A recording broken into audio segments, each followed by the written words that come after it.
Good morning. तर आज आहे मार्गशीर्ष महिन्यातला पहिला गुरुवार. सो देवीची पूजा करायची होती. त्याआधी सगळं घर क्लीन करून घेतलं, कारण की डेली रुटीनमध्ये टाईमच मिळत नाही घर क्लीन करण्यासाठी. सो आधी ते करून घेतलं.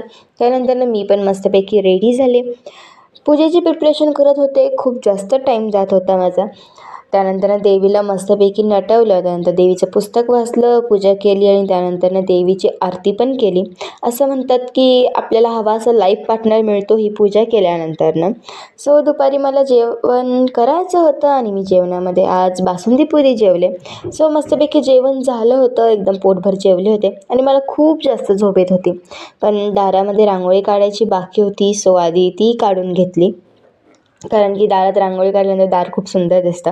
मला संध्याकाळी जायचं होतं सरांकडे. लाईक मी 4th स्टँडर्डपासून 12th स्टँडर्डपर्यंत ज्यांच्याकडे होते त्यांचा आज बड्डे होता, पण ते क्लासमध्ये नव्हते. सो असा होता आजचा दिवस. भेटूया उद्याच्या ब्लॉगमध्ये. शुभरात्री.